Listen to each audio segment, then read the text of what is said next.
Bonjour à toutes et à tous, on se retrouve pour Radio Lanta, votre podcast 100% Koh-Lanta. Autour de la table, je suis accompagné du fidèle Alexandre Herbin, bonjour. Bonjour Anthony.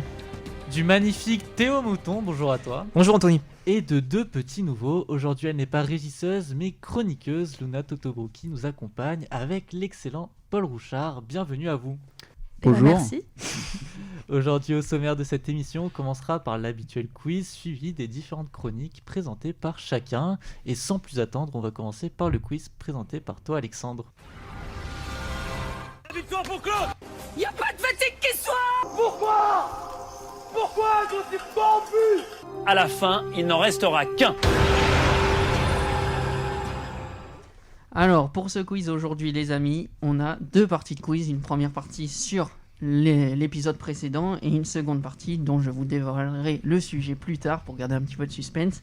Allez, première question, chez les jaunes, avec l'acquisition du kit de pêche, 2 hommes ont réussi à attraper du poisson, mais quels sont ces hommes? Paul? Alors il y a Aurélien et il y a Thomas.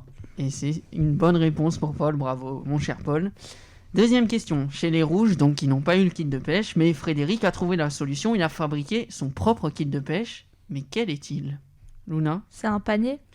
Une sorte de... Une nacelle. C'est Voilà. c'est un peu, c'est pas Une vraiment nasse, une une nacelle, nasse. c'est C'est une une nasse. nasse. On va dire, c'est un point pour... 2 points pour moi. Un point pour... c'est un point pour Paul et un point pour Théo, c'est une nasse qui l'a placée dans la mer et qui a moyennement marché, dirons-nous. Et je crois qu'il a perdu son appât, En plus, eh ben... champion. Pas très bien, Frédéric, en création de kit de pêche. Troisième question, Myriam s'est fait remarquer avec une phrase pleine d'envie sur une des épreuves. Mais quelle est cette phrase qui en a fait rire plusieurs? On n'est pas à la Fashion Week, non? C'est ça. C'est ça. Allez les gars, c'est pas la Fashion Week. Et donc c'est fini pour cette première partie de quiz. La deuxième partie, eh bien on a vu une candidate dont on ne révélera pas le nom, suspense, qui a perdu un collier d'immunité. On va revenir sur l'histoire du collier d'immunité dans Koh-Lanta. Est-ce que vous vous souvenez de la première personne qui a utilisé un collier d'immunité? Petit indice, c'était en 2011, c'était l'édition Raja en pâte qui est légendaire. Mais est-ce que vous vous souvenez de cette personne? Je me souviens qu'il y a eu le faux collier à cette époque-là, Moi aussi, ouais. mais je ne me souviens Moi non plus plus, de je sais qui pas. l'a utilisé. Eh bien c'est Patricia qui était...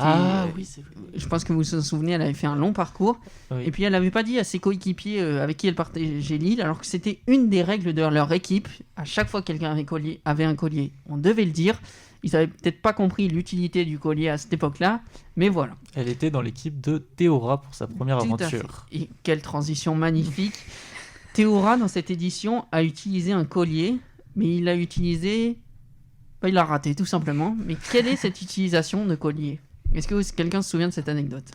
C'était une petite question bonus. Alors, en fait, Théora a utilisé un collier d'immunité en 2011, alors que personne n'a voté contre lui. Ça preuve que 10 ans plus tard, il est toujours aussi bon en stratégie. Théora avec les colliers, c'est une grande histoire d'amour. Et on va revenir à l'année dernière pour la 6e question. Théora a perdu 2 colliers, donc en 2020. Mais qui était son binôme lors de ce conseil? Oh, c'était qui déjà? Je me souviens d'elle. Alors, Mais c'est pas de nom. Jean-Louis. une femme, c'est Jean-Louis. Non, Non, c'était c'était une femme. une femme. C'était une femme. Non, j'ai plus le nom. Ouais, j'ai la plus- tête, mais j'ai le nom. Eh bien, c'était Charlotte. Charlotte, c'est vrai. Et je pense que ça vous Qui vous a eu revient. beaucoup Ouais. d'insultes sur les réseaux. Effectivement. Pas forcément très sympathique. En 2012, le dernier conseil avant la finale reste mémorable, car ce n'est pas un, mais 2 colliers qui ont été joués par le même aventurier. Est-ce que vous vous souvenez de son nom? C'est possible ça? Mais écoutez, mon cher Paul, il avait trouvé les 2 colliers dans l'aventure. Il les a gardés jusqu'au bout. Il les a sortis le même soir. Il était doublement protégé. Oh, il est fort. incroyable. Et c'était Patrick qui a malheureusement Ah ouais. éliminé à l'orientation. Et là, on va encore faire un petit juste chiffre, comme la semaine dernière. En 2012 toujours, Phil, le célèbre Phil, j'ai envie de dire, a utilisé son collier lors du dernier conseil.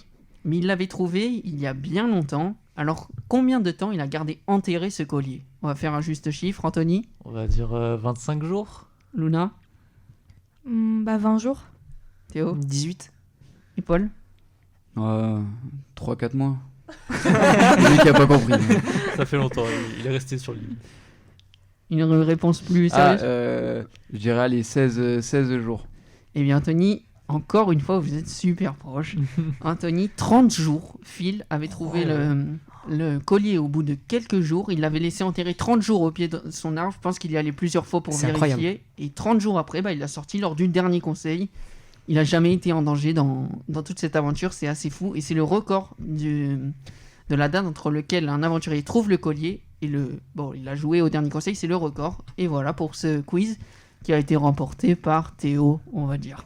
On va dire Théo, même si c'était pas mal du tout. Paul et toi aussi Luna, c'était plutôt pas mal. Et merci pour ce quiz. Et on passe tout de suite à l'épreuve de confort présentée par Paul. Dans Koh-Lanta, épreuve de confort ne rime pas avec retrouver un lit douillet. Les participants se contentent du moindre petit cadeau qui peut les aider à survivre sur le camp. Dans la dernière émission, qu'est-ce qui était en jeu ? Un magnifique kit lunettes de plongée, palmes, fusil à harpon et une boîte d'allumettes. Mais pas une centaine d'allumettes.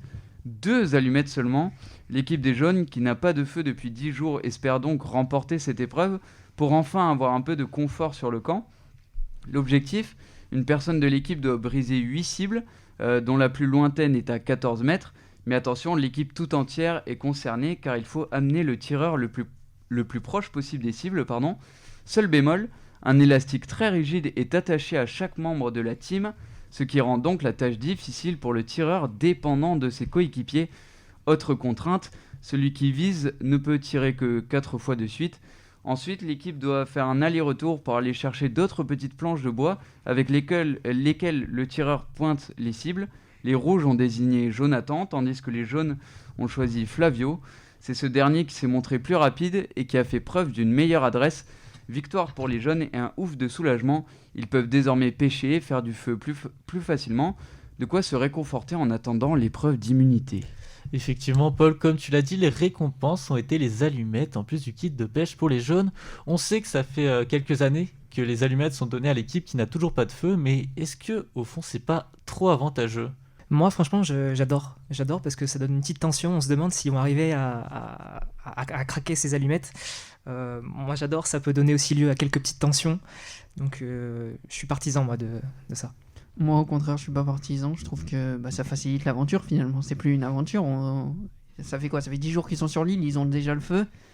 Du coup, c'est plus de l'aventure. Soit ils y arrivent par eux-mêmes, soit ils l'ont pas, quoi. À un moment, c'est aussi récompenser les rouges qui ont réussi à le faire par rapport aux jaunes. Donc, bien que c'est vrai que comme disait Théo, il y avait un petit moment de tension, c'était assez sympathique à regarder, mais moi je trouve que ça fait moins aventure du coup. Après, ce qui est important, c'est qu'au début de l'aventure, les aventuriers, ils ont du riz. Donc au bout d'un moment, il faut le cuire, ce riz, pour pouvoir l'utiliser. Et c'est vrai que sans feu, ça sert à rien. Et là, c'est l'une des sources de nourriture quand même. Parce que se nourrir de coco et, on va dire, approximativement de crabe, ça va, mais après, c'est plus leur santé qui est en jeu. Donc c'est important quand même de pouvoir donner l'opportunité d'avoir du feu. Personnellement, je trouve ça bien. Surtout qu'on se demande, après l'épreuve, on se dit « Oh, ça y est, ils ont gagné 2 allumettes, ça y est, ils vont avoir le feu. » Mais encore, faut-il savoir bien utiliser ces 2 allumettes. Et on l'a bien vu avec c'est Vincent qui essaie d'allumer le feu et qui n'y arrive pas au début. Donc c'est Mathieu qui s'y frotte après.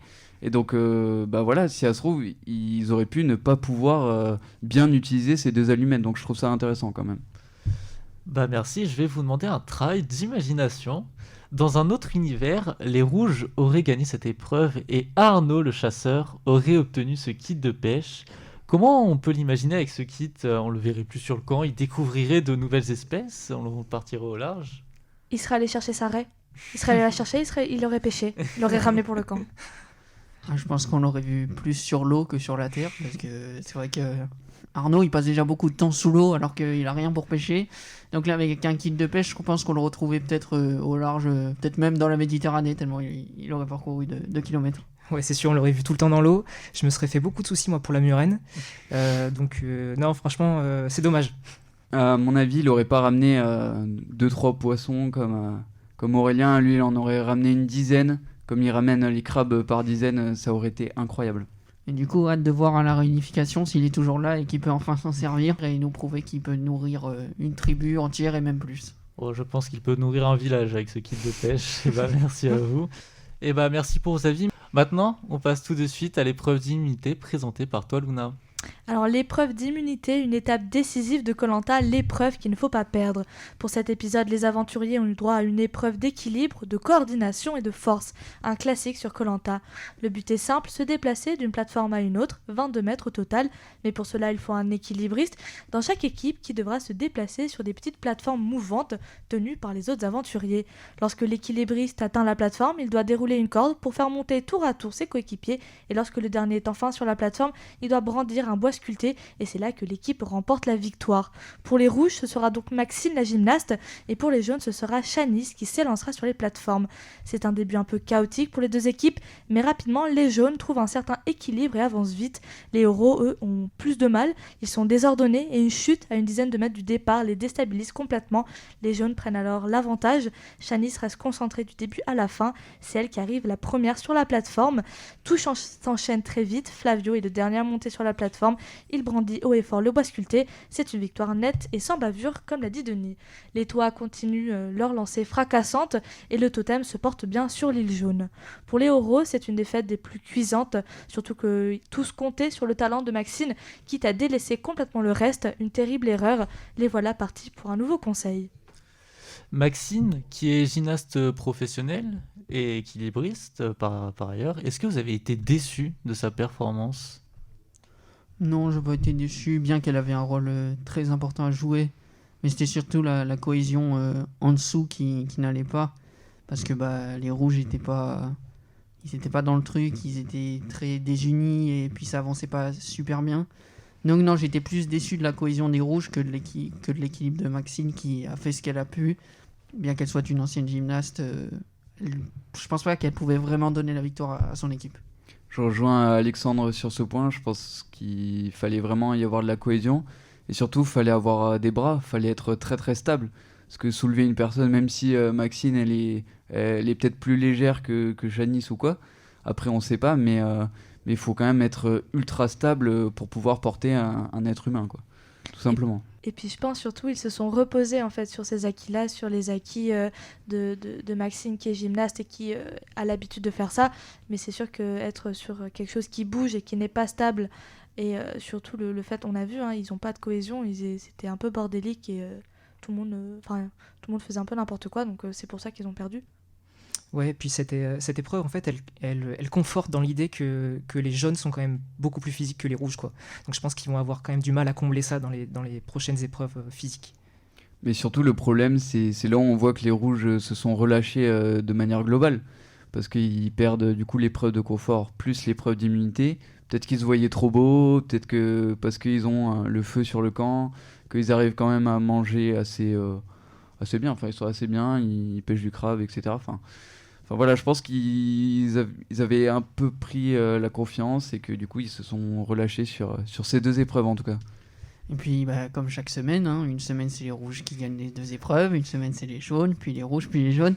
Donc la semaine prochaine on aura un débat sur les jaunes qui auront perdu les deux épreuves qui arrivent. On va falloir porter la poisse, mais ça se passe toutes les semaines comme ça. Non, en fait j'ai l'impression que dans cette aventure, dès qu'il y a une victoire, on se relâche. Et dès qu'il y a un conseil, par contre, ça remobilise tout le monde et on repart à la guerre, j'ai envie de dire. Donc, non, c'est vrai que, comme vient de le dire Paul, c'était un peu gênant de voir les rouges si faibles et si désunis, alors qu'ils s'étaient dit des choses importantes au conseil il y a 2 semaines. Eh ben, merci pour vos avis. Maintenant, le moment de tous les dramas, c'est l'heure de la chronique sur la vie de camp. À ton tour, Théo. De retour sur leur camp après l'épreuve de confort, on a vu le capitaine Aurélien laisser à Vincent la lourde tâche d'allumer le feu avec seulement 2 allumettes. Mais ce dernier avait beau gratter le minuscule bâtonnet de bois contre le grattoir, rien n'y faisait. Mathieu Lecorse a donc pris le relais et a finalement réussi à craquer l'allumette. La scène a bien évidemment fait réagir la twittosphère. Aurélien d'ailleurs, le capitaine de l'équipe, a pêché le premier poisson et s'est spécialisé dans la chasse au crabe. Je me découvre un côté prédateur que je ne connaissais pas, et ça me plaît bien, a-t-il confié à ses coéquipiers qui se disent de plus en plus agacés par le caractère très autoritaire du pharmacien normand. Alors qui est le meilleur prédateur entre Arnaud Obélix et Aurélien aka Crabator ? Le débat est ouvert. Faute de matériel de pêche, les rouges ne se sont pas découragés et ont construit une nasse avec les moyens du bord. Candice a fabriqué une épuisette avec un t-shirt et 2 bâtons. En plus des petits poissons qu'elle a attrapés dans les bassins naturels des rochers, la jeune femme est tombée sur un tout autre spécimen très utile pour la suite de son aventure, un collier d'immunité. De retour sur leur camp sans le totem d'immunité, les rouges ne pensaient qu'à une chose, le conseil. Pensant être stratégique et créer une alliance entre femmes, Candice a commis une grossière erreur. Elle a informé Laure et Maxime qu'elle était en possession d'un collier d'immunité. Ces dernières n'étaient pourtant pas du tout de son côté et comptaient d'ailleurs voter contre elle. A débuté alors un jeu de dupes de la part du groupe qui a consisté à faire croire à Candice qu'elle n'était pas en danger. Le plan machiavélique a fonctionné puisque l'instructrice de survie a baissé la garde et n'a pas sorti son collier lors du conseil. Avec 5 voix contre elle et 4 contre Magali, Candice a dû quitter l'aventure. Celle qui était tant émue de rencontrer le grand Théoura lors de l'épisode 3 a désormais un point commun avec ce héros de Koh-Lanta, avoir fait la bêtise de ne pas sortir un collier pour éviter une élimination. Comme l'a très bien dit Théo, Aurélien commence à agacer les jaunes et est-ce qu'il pourrait devenir une cible potentielle? Bah, à mon avis, c'est une cible potentielle depuis le départ en fait. Mais juste, c'était sous-jacent. On s'en rendait pas encore compte et je pense que l'équipe des jeunes sur la vie de camp, ils s'en rendaient pas trop compte. Et puis, ce qui est bien avec Aurélien, c'est qu'il fait tout sur la vie de camp. Donc c'est aussi un confort de l'avoir au final. Donc je pense que ça peut être une cible, mais pas pour tout de suite. Franchement, c'est se tirer une balle dans le pied en éliminant Aurélien si tôt dans l'aventure. Quand on est en équipe comme ça, il apporte tellement de choses sur le camp, c'est pas possible de l'enlever tout de suite, quoi. Moi, je pense que si Aurélien arrive à la réunification, il fera pas long feu. Déjà qu'il énerve sa propre équipe, quand il va falloir se confronter aux rouges, ils vont être moins patients que les jaunes, parce qu'il va moins emporter forcément. Il y aura ce combat dans l'aventure entre Aurélien et Arnaud, comme vient si bien de le dire Théo. Mais après, pour les jeunes aujourd'hui, ils n'ont pas intérêt à enlever Aurélien, qui est outre sur le camp, même sur les épreuves, qui est un leader qui est fort. Il y a des gens qui ont moins leur place qu'Aurélien dans l'aventure, et ils doivent les garder parce que malgré tout, il faut avancer en équipe, même s'il y a des disparités, des gens qu'on n'aime pas, il faut avancer en équipe. Et Aurélien aujourd'hui est un membre très très important de l'équipe jeune. Après, ça s'est vu déjà au tout début, quand il devait choisir l'emplacement des cabanes. On a déjà vu qu'il faisait pas équipe à part, mais qu'il était quand même dans sa position de leader et de je veux faire ça, alors on fait ça. Sans vraiment que tout le monde s'en rende compte, parce qu'il y avait un peu l'euphorie du début, mais c'est vrai qu'à l'écran, ça s'est vu qu'il s'imposait. Après, je pense que les gens aussi commencent à voir qu'il fait tout par stratégie. En fait, j'ai l'impression que chaque geste, chaque action qu'il fait, c'est uniquement pour sa stratégie personnelle. Et ça, les gens commencent à le percevoir, notamment Shanice.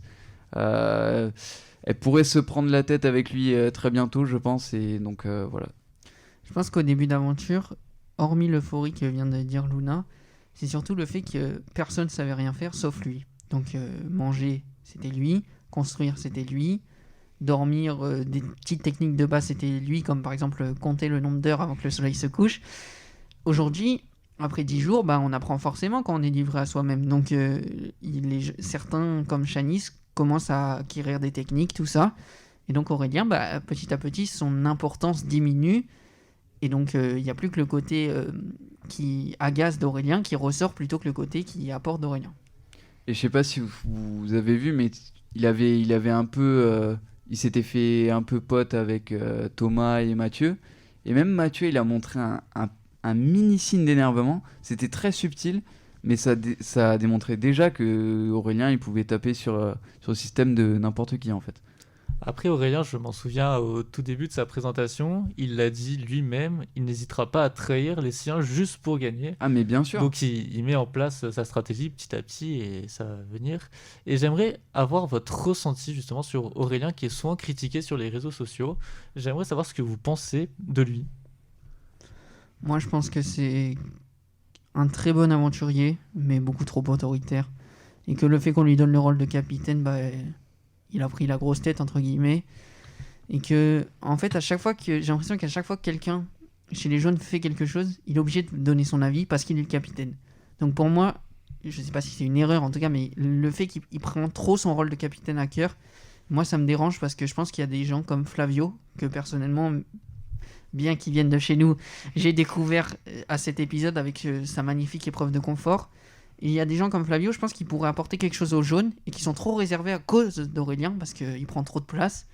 Pour moi, je trouve qu'il prend trop de place chez les jeunes et qu'on parle trop de lui. On est déjà en train de le faire aujourd'hui, par exemple, par rapport à d'autres aventuriers qui méritent tout autant. Moi, Aurélien, il me fait un peu penser au Freddy de l'époque. Assez autoritaire, plutôt bon dans les épreuves. Je me souviens, Freddy, dans la première aventure qu'il avait faite, il n'était pas très apprécié, Freddy. Hein. Et puis c'est avec le temps, il s'est bonifié, un peu plus mature aussi, peut-être, je sais pas. Mais moi, je suis sûr qu'Aurélien, avec le temps, il peut devenir un aventurier aimé, en tout cas des personnes qui regardent Koh-Lanta. Après aussi, j'ai l'impression qu'Aurélien il joue assez perso, c'est-à-dire que ça serait un très bon aventurier si c'était un Robinson Crusoe, s'il était tout seul. Mais c'est vrai qu'en équipe, et surtout sur Koh-Lanta, il y a l'aspect physique qui est très important, mais il y a vraiment l'aspect de vie, l'aspect de cohésion de groupe. Parce que s'il se fait détester dans sa propre équipe, même s'il est essentiel, donc on ne l'élimine pas en équipe, mais à partir de la réunification, si ce n'est qu'il ne part pas au début de la réunification, parce que justement il est fort, et c'est un peu la cible à abattre, parce qu'il est fort et il est énervant. Donc il faut prendre tout en compte. Après, j'ai l'impression qu'il se trompe parce qu'il croit peut-être avoir un coup d'avance à chaque fois. Sauf que ce qui est important, c'est, comme on l'a dit, la cohésion de groupe et surtout être à l'écoute des autres. Ça, je pense que c'est super, super important dans cette aventure. Et une qui s'est fait oublier dans cet épisode, qui était en danger, Laetitia, est-ce qu'elle, justement, elle n'aurait pas un coup à jouer de cet agacement pour essayer de se sauver? Moi, ça m'a beaucoup fait rire parce que SoFoot, qu'on embrasse et qu'on salue, ils ont dit dans leurs notes de Koh-Lanta, quand Laetitia parle pas, c'est un bon épisode. Donc c'est pas très gentil, mais ça m'a beaucoup fait rire. Moi, je pense qu'elle a tout intérêt à se mettre en retrait parce que elle a animé trop de débats, elle a été trop contradictoire sur le camp et elle commençait à être la cible à abattre. Donc je pense qu'elle a tout intérêt à se mettre en retrait, à écouter ce qu'on lui dit et faire ce qu'on lui dit. Après, je pense que dès que les jeunes vont perdre et qu'ils vont retourner au conseil, je vois pas comment le nom de Laetitia ne pourrait pas ressortir. Et donc il faut prier pour elle que les jeunes gagnent toutes les épreuves qui restent pour pas qu'elle parte de l'aventure avant la réunification. Oui, parce que c'est vrai qu'elle est effacée finalement. Pendant les épreuves, c'est pas celle qu'on voit le plus, c'est pas celle qu'on entend le plus, parce que on va plus entendre Myriam, et après forcément c'est pas facile à dire, mais on va voir plus les gros gabarits, on va voir les gros bras dans cette équipe. C'est vraiment tout ce qu'on voit à mon avis, mais voilà. Et bah justement, comme l'a dit Alexandre, on va partir au conseil. Et cette question, justement, elle est pour toi. Donc Candice s'est fait éliminer. Et donc, c'était ta candidate favorite dans la première émission de Radio-Lanta. J'aimerais avoir ton ressenti sur son parcours et sur son élimination. Oh, il y a que de la déception. Je sais pas, j'avais misé sur elle parce que elle me faisait penser à ça, mais elle était sportive, elle était en survie, c'est son métier, donc elle était forcément forte. Autant au premier épisode, je l'avais trouvée intéressante parce que elle arrivait bien, au contraire de ça, à donner ses tuyaux aux autres. Mais après, si on prend sur les épreuves, elle a jamais servi. Enfin, elle a jamais été mise en avant. On l'a jamais vu. En fait, c'est pas qu'elle était effacée, c'est que je sais pas si on se concentrait trop sur les autres ou pas assez sur elle, mais elle a jamais montré quelque chose qu'on se dise ah oui, là, les rouges, ils ont gagné grâce à Candice. Comme Gabin, par exemple, la semaine dernière, on sait que les rouges ont gagné grâce à lui. Et je trouve qu'elle a rien apporté sur les épreuves. Sur le camp, elle a voulu en faire trop, beaucoup trop, et finalement, sur le côté stratégique, je vais peut-être pas en parler parce que c'est pas vraiment quelque chose à montrer aux plus jeunes et à ceux qui veulent faire les aventures plus tard. Mais non, je suis vraiment déçu de sa performance. Après, voilà, comme Sam, en fait, Sam, c'était quelqu'un, quand on regardait son profil, on se disait il va avoir du mal dans le côté humain. C'est ce qui s'est passé et on n'était pas très étonnés. Alors que là, Candice, moi, je me disais, c'est quand même. En plus de ça, mais elle a ce côté humain qui elle était souriante, gentille, tout ça. Et finalement, elle a rien eu et j'avais mal parié. Et puis ça m'apprendra. Hein. Je chercherai autre chose la prochaine fois. Je voudrais juste rajouter une précision. Moi, je suis bien content qu'elle ait pas filé son collier d'immunité là après le conseil. Je trouve que c'est une belle revanche parce que si elle avait filé, ça aurait encore été une preuve de naïveté supplémentaire et ça aurait été dommage. Donc voilà, elle a été éliminée, elle a pas filé son collier, tant mieux quoi. En fait, je me demande à qui elle aurait pu le donner. Ah mais là, personne, parce qu'elle savait, voilà, elle savait la trahison et tout, donc c'était impossible qu'elle le donne. Peut-être à Denis Brognard, à la limite, si je veux se protéger. Après, elle a pas non plus eu toutes les voix contre elle. Il y a quand même 3 personnes qui n'ont pas voté contre elle. Donc faut prendre en compte que pas toute l'équipe non plus était contre elle, mais c'est vrai que ça s'est fait assez bizarrement, je dirais, dans le sens que elle était appréciée au début, puis en fait non, parce qu'elle faisait trop et elle n'était pas assez humaine. Puis là, un jour, elle a été très très naïve. Et en fait, je pensais pas qu'elle allait pas sortir ce collier, parce que pour moi c'était évident que même si ça fait 10 jours qu'on te dit que tu es en danger, puis en fait le 10e jour on te dit non, en fait non, tout va bien, tout va super bien. Bon, faut le sortir le collier, et ça m'a vraiment surpris qu'elle l'ait pas sorti, et j'ai trouvé ça assez enfantin en fait. Aussi sur les réseaux sociaux, la stratégie de Maxine et Laure a été encore une fois très critiquée par des mots très sanglants qui ne sont pas très appréciés. Est-ce que vous cautionnez cette stratégie ? Alors la cautionner, oui, parce que c'est quand même Koh-Lanta, c'est un jeu où il faut gagner, il y en a qu'un à la fin. Donc oui, après c'est peut-être surprenant parce que ça arrive pas aussitôt dans une aventure, mais de là à critiquer leurs gestes, non, peut-être qu'on l'a ressenti un peu plus violent parce que elle était très gentille, très naïve, toute mignonne, mais c'est le jeu, et ça, il y en a dans toutes les aventures, et voilà, donc c'est choquant on va dire, mais c'est ce qu'il faut faire. Moi, je comprends pas comment on peut être outré en voyant des trahisons sur Koh-Lanta. Quand on regarde l'émission, on sait très bien qu'on va s'attendre à voir des coups dans le dos, honnêtes ou malhonnêtes, hein.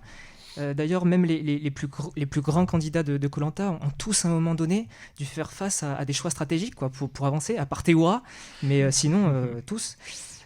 Donc franchement, moi, les personnes qui sont outrées face à ça, je les conseille d'arrêter de regarder Koh-Lanta avant la réunification, et puis de passer sur France 2, regarder un replay de Fort Boyard, ou je sais pas.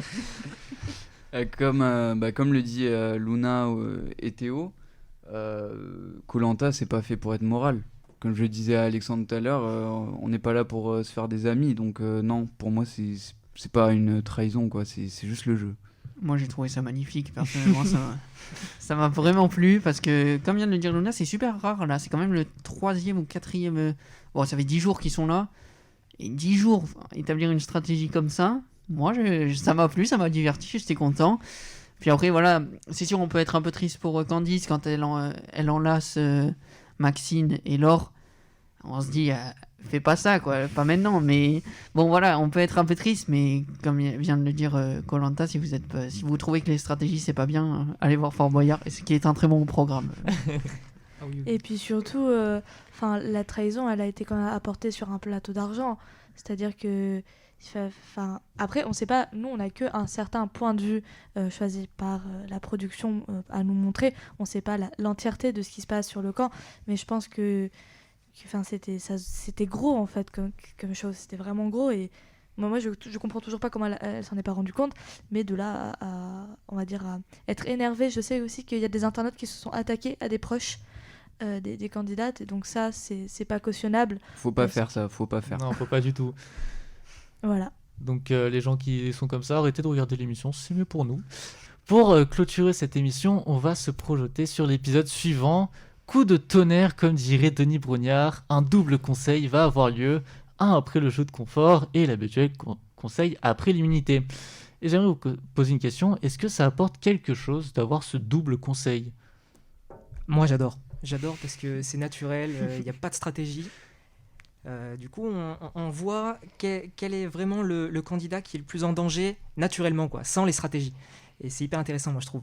Et surtout, on n'a pas le temps de réfléchir, on se dit ouais, on a gagné une épreuve, mais direct après, ah ouais, mais il y a un conseil, vu qu'il y a le conseil après l'épreuve de confort, mais aussi un conseil après l'épreuve d'immunité, il y a pas le temps de réfléchir, en vrai. C'est très court, et ça va être haletant.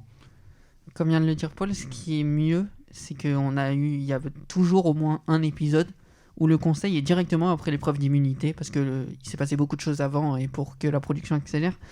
Et donc dans ce conseil-là, il y a eu déjà des gens qui en ont parlé, parce qu'on sait qu'à tout moment après l'épreuve d'immunité, il peut y avoir un conseil, donc les stratégies sont un peu faites. Alors que là, après une épreuve de confort, c'est totalement inédit. Donc ça va vraiment se voter en son âme et conscience, et c'est ça qui est beau dans Koh-Lanta. Et puis ça permet aussi d'avoir une épreuve réellement où les gens vont vraiment se battre, et ils vont pas un peu se reposer sur leur laurier, même s'ils veulent tous gagner tout le temps. Mais c'est vrai que sur les épreuves de confort, peut y avoir des relations parce qu'on se dit au pire on perd juste un confort et ça va, on sera mieux pour la prochaine épreuve. Là ça va vraiment être à 100% se donner à fond. Après, je me demande s'il y aura aussi un confort pour l'équipe qui gagne, ou si le confort, c'est de perdre personne. Je pense qu'il y aura un confort quand même. Ok, alors ça sera encore mieux, parce que si c'était le confort, si c'était perdre personne, c'est un confort, mais C'est pas terrible. vraiment, quoi. Donc là, ça sera une double, soit une récompense, soit une peine immédiate. Donc il n'y a plus qu'à regarder, profiter, je pense. Et on va faire une petite prédiction. Qui pourrait se faire éliminer chez les rouges ou chez les jaunes après cette épreuve de confort? Alors pour moi, si c'est chez les rouges, je dirais c'est Magali, parce qu'elle a reçu le plus de voix, hormis ceux de Candice, donc je vois pas comment on pourrait changer d'avis pour les rouges. Et chez les jaunes, je dirais... chez les jaunes, mon cœur balance, parce qu'il y aurait Aurélien, ça serait magnifique pour la stratégie du jeu de le voir sortir là, mais sinon Laetitia, je pense que c'est peut-être la plus en danger. Non, j'ai les mêmes prédictions, ça serait et Laetitia et Magali, parce que c'est celles qui sont en danger depuis le début, donc ça serait logique en fait, c'est une suite logique. Il ne faut pas oublier, est-ce que ce sera possible d'utiliser le talisman au jeu de confort? Et Laetitia, là encore, on peut avoir un beau retournement de situation. Là, je m'attends à un retournement de situation, mais de ouf. Enfin, je pense que là, on se rend pas compte, mais le prochain épisode, il va se passer des trucs. Et peut-être la découverte d'une future arme secrète que j'ai oublié son nom. Vincent. Vincent a découvert un papier qui se cache sous la malle. Quand il a expliqué sa stratégie pour accéder à la malle, il voulait tout vider, la retourner, la reprendre, la revider, la nettoyer, je sais pas. Alors que en fait c'est simple, il fallait juste aller au fond et l'ouvrir. Et vraiment, j'étais devant mon écran et je me demandais mais pourquoi il veut la retourner, à quoi ça va servir de la retourner. Voilà, je voulais juste revenir sur ça. Pour revenir juste, je fais une aparté. Je trouve ça beaucoup mieux que les armes secrètes soient pas cachées sur l'île, que soient cachées dans des endroits très compliqués d'accès. Parce que ça donne un petit truc en plus, on trouve juste un parchemin finalement où on nous dit c'est là, tiens c'est sur le camp où on est toute la journée. Donc je trouve que c'est beaucoup mieux et ça différencie avec les colliers d'immunité. Est-ce que vous pensez qu'il va réussir à avoir cette arme secrète? Parce qu'il a dit, comme excuse, il a dit ouais je vais faire genre je nettoie la malle. Est-ce que c'est assez crédible finalement? Personne ne fait ça. Personne ne fait ça. Magali, D'accord. c'était pas ce qu'elle avait tenté, non? C'était pas sous le riz? Oui, en fait c'est ça, c'était c'est que sous le riz, Magali mais- c'était sous ouais. le riz, donc c'est Nettoyer plus le simple, riz, tu ouais. prends la jarre et voilà. Il faut Et- quand même prendre la jarre de riz, c'est pas Oui. non plus- On se demande ce que tu vas faire avec la jarre de riz dans la forêt, mais non mais avec la malle, oui, je pense que ça va pas être une tâche facile, mais il est obligé d'y arriver parce que sinon Il va ça y serait un peu arriver, bête. je Quoi. pense. Enfin, j'espère pour lui qu'il va y arriver. Merci à toutes et à tous de nous avoir suivis. On se retrouve la semaine prochaine, même jour, même heure, pour votre podcast 100% Koh-Lanta. Au revoir.